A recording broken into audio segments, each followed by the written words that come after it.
Olá, bem-vindo ao canal Developer Plus. Neste vídeo você vai entender para que serve a Hook Use Callback e principalmente como e quando usar. Faremos isso criando um aplicativo para entender de maneira prática. Se você gostou do tema deste vídeo, já deixa o seu like e inscreva-se no canal para não perder nenhum conteúdo. Se você não sabe o que são hooks, você pode conferir neste outro vídeo feito pelo canal. O link está logo acima.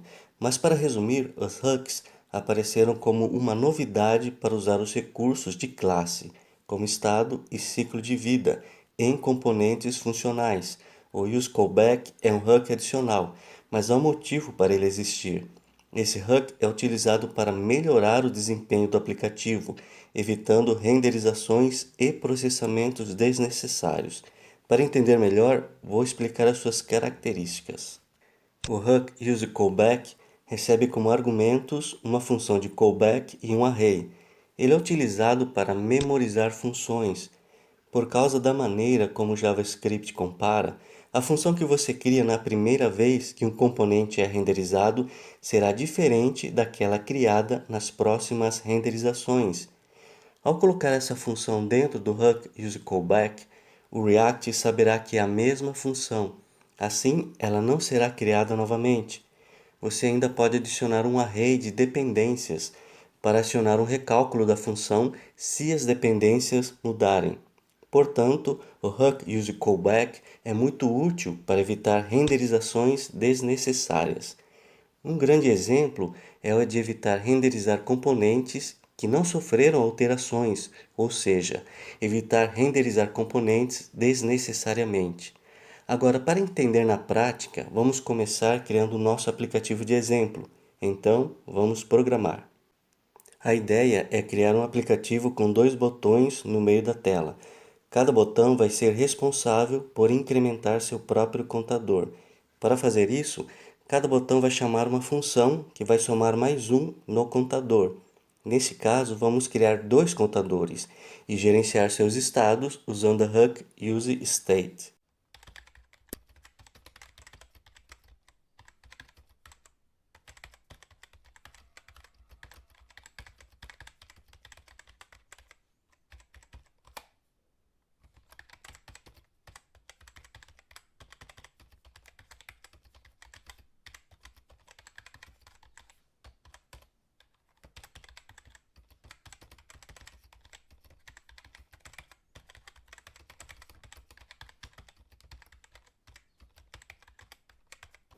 Primeiro, eu tive que importar a hook useState para poder usá-lo.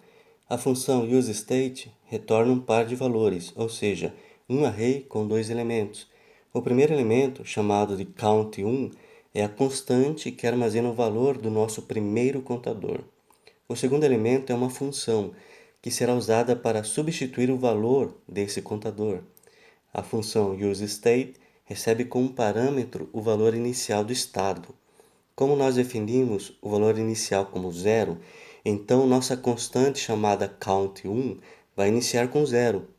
Em seguida, criei uma função chamada increment1, que será responsável por incrementar o valor do primeiro contador. Isso é feito somando mais um ao valor atual do primeiro contador e atualizando o novo valor na variável count1 através da função setCount1. Ou seja, sempre que a função increment1 for chamada, o contador será incrementado. Esta função será usada no nosso primeiro botão, que criaremos na sequência. Seguindo a mesma ideia, eu criei a variável count2, que também inicia com valor zero, e a função increment2 para incrementá-la. Agora vamos criar os dois botões para apresentá-los na tela.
Primeiro eu criei um componente chamado CountButton, que será usado para criar os nossos dois botões na tela principal. Ele recebe como parâmetro as informações para definir as props Title e Unpress.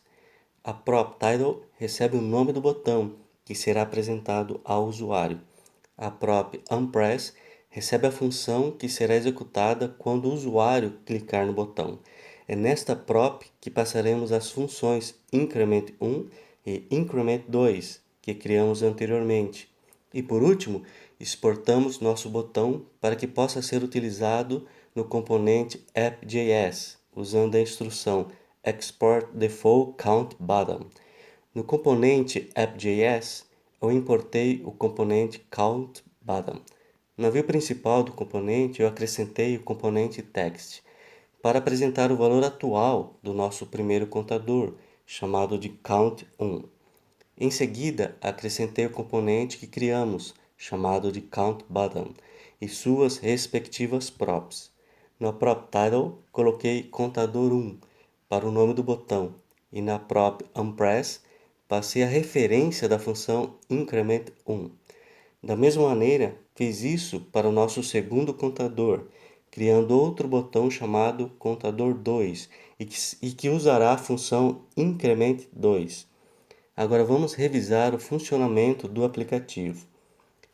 Quando o aplicativo é executado pela primeira vez, as variáveis count1 e count2 são criadas e iniciadas com 0.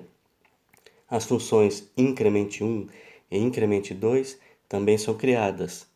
Os componentes text e count_button são renderizados na tela. O componente text vai apresentar o valor do primeiro contador, chamado count1, que vale 0. Quando o primeiro botão for clicado pelo usuário, a própria Unpress vai detectar e executar a função increment1. Essa função vai incrementar o primeiro contador e atualizar o seu valor usando a função setCount1. Como houve mudança no estado da variável count1, que antes valia 0 e agora vale 1, o componente precisa ser renderizado novamente.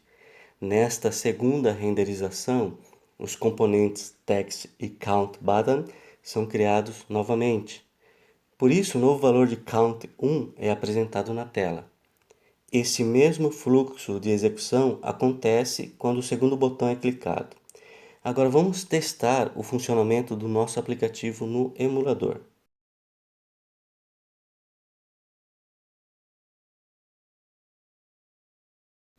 Como podemos perceber, toda vez que clicamos no primeiro botão, o primeiro contador é incrementado.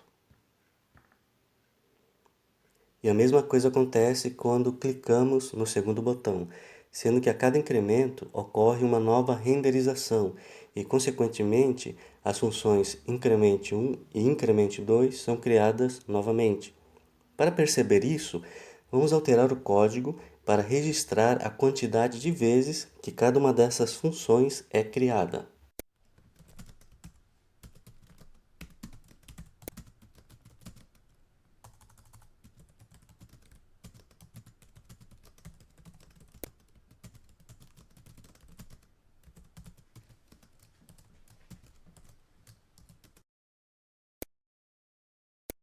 Eu criei um novo objeto set chamado de Store.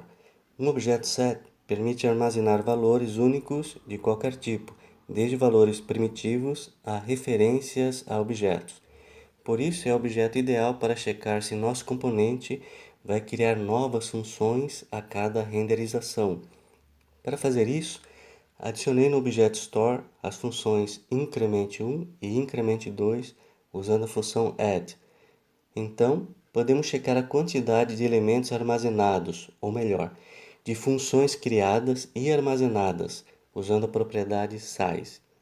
Para apresentar essa quantidade, usei o componente text, mas subtraí 2 da quantidade. Fiz isso porque na primeira renderização as duas funções, increment1 e increment2, são criadas e armazenadas no objeto store. Portanto, o valor da propriedade size vale 2. Subtraindo 2, ao iniciar o aplicativo pela primeira vez, será apresentado 0. apenas para ficar mais fácil de compreender o nosso exemplo. Agora vamos carregar e executar nosso aplicativo no emulador.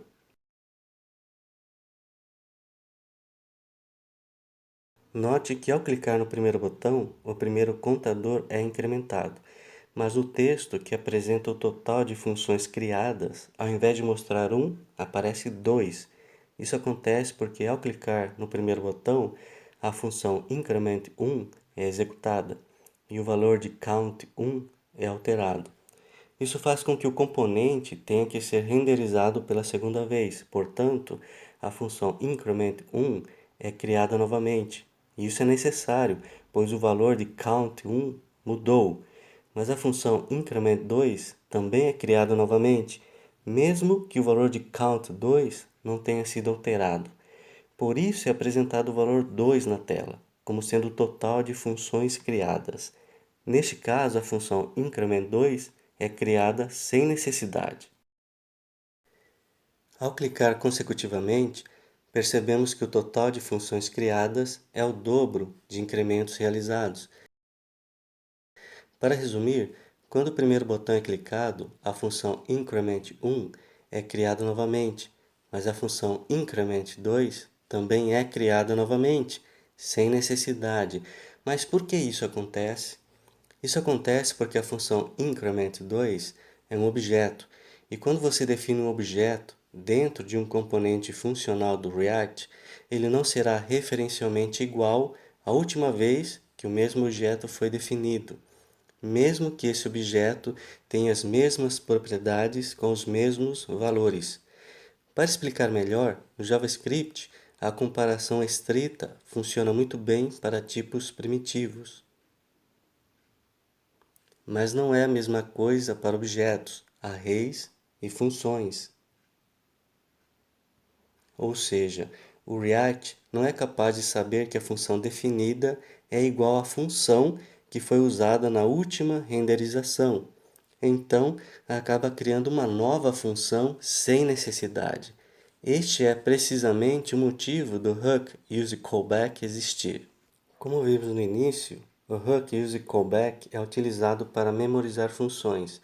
Então usaremos o hook use callback para avisar que a função não mudou e que pode usar a mesma que foi criada da última vez.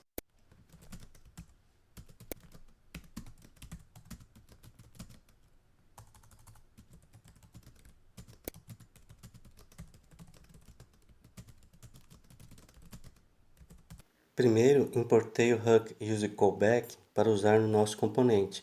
Em seguida, passei a função que faz o incremento do contador como parâmetro para a função use callback, mas precisamos definir quando essa função será memorizada ou não.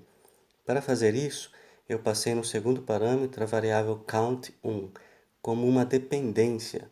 Isso quer dizer que uma nova função será criada somente se o valor da variável count1 mudar. Se não mudar, vai ser utilizada a mesma função que foi criada da última vez, ou seja, que foi memorizada. Essa mesma lógica vale para a função increment2. Vamos carregar no emulador e testar novamente.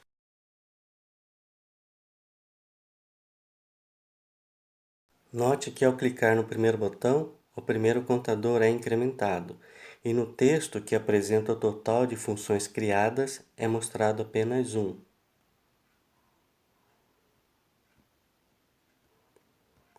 Agora, o número total de funções criadas é o mesmo de incrementos realizados. Desta vez, não estão sendo criadas funções desnecessariamente, apenas quando de fato há alteração no valor do contador.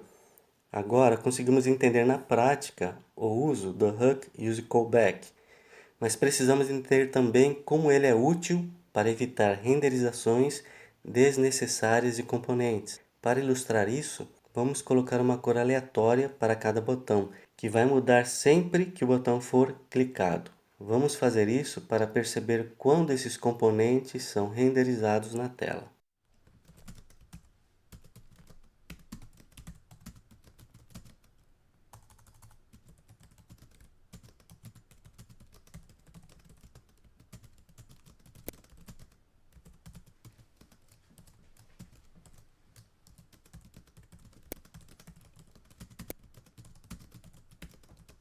Primeiro, eu criei uma função chamada randomColor1. Essa função vai gerar um código hexadecimal que representa uma determinada cor na tabela de cores. Para fazer isso, eu usei a função random para gerar um número aleatório que vai compor o nosso código no seguinte formato: red, green, blue. Segue abaixo alguns exemplos de cores nesse formato.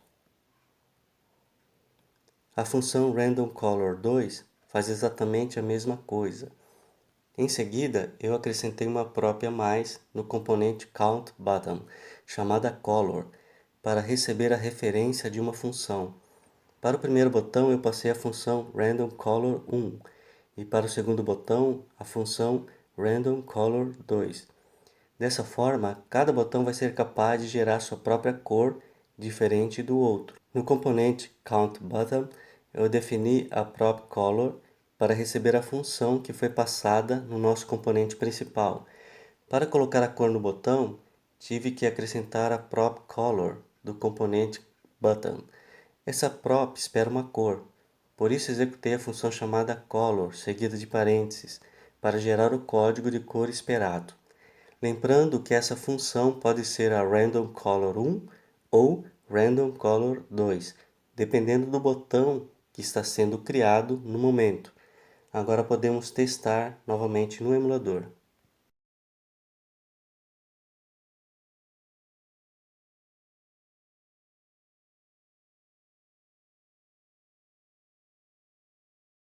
Como podemos perceber, cada vez que o primeiro botão é clicado, a cor dele muda, mas a cor do segundo botão, mesmo sem ser clicado, também muda. O mesmo acontece se o segundo botão é clicado, a cor dele muda, mas a cor do primeiro botão, mesmo sem ser clicado, também muda. Isso é o que podemos chamar de renderização desnecessária de componente. Um botão está sendo renderizado na tela sem necessidade. Mas como podemos melhorar isso? Usando React.memo. O React Memo é utilizado para aumentar o desempenho através da memorização de componentes funcionais. Para usar, é só passar como parâmetro o seu componente. Então vamos fazer isso para o nosso componente countButton. Agora vamos testar no emulador.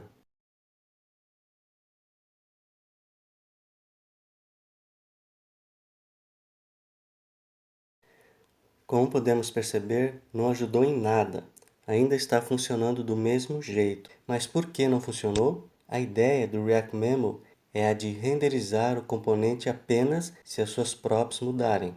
No nosso caso, o componente countButton só será renderizado se as props title, onPress e color mudarem. E nesta análise, o culpado é a prop color. Então vamos entender o porquê. No componente principal, definimos as funções randomColor1 e randomColor2. Quando um botão for clicado, este componente principal será renderizado outra vez e, portanto, essas funções serão criadas novamente. Serão novas funções sendo passadas para o componente countButton. Por isso, o React renderizará os dois botões de qualquer maneira. Precisamos avisar o React que essas funções não são novas. É aí que entra o Hook Use Callback, para nos ajudar a evitar a renderização desnecessária do nosso botão. Vamos aplicar no código.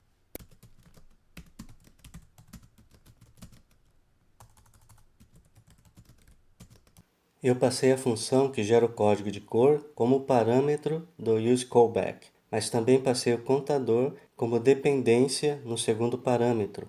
Isso significa que uma nova função será criada somente se o valor do contador mudar. Se não mudar, será usada a mesma função que foi criada da última vez. Agora vamos testar no emulador.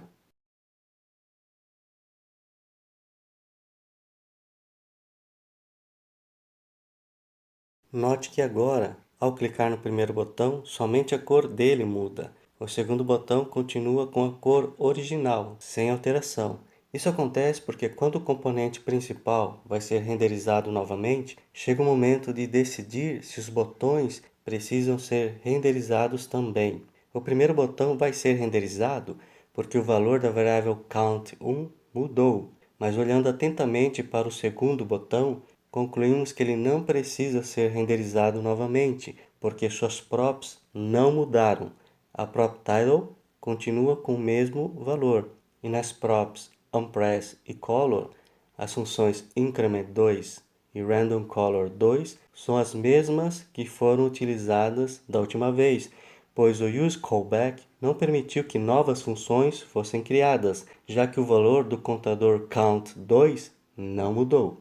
O Hook useCallback pode ser um grande aliado para melhorar o desempenho do seu aplicativo, ao memorizar funções e evitar renderizações desnecessárias, mas é preciso avaliar quando vale a pena utilizar no seu código. No nosso exemplo, evitamos a renderização de apenas um botão.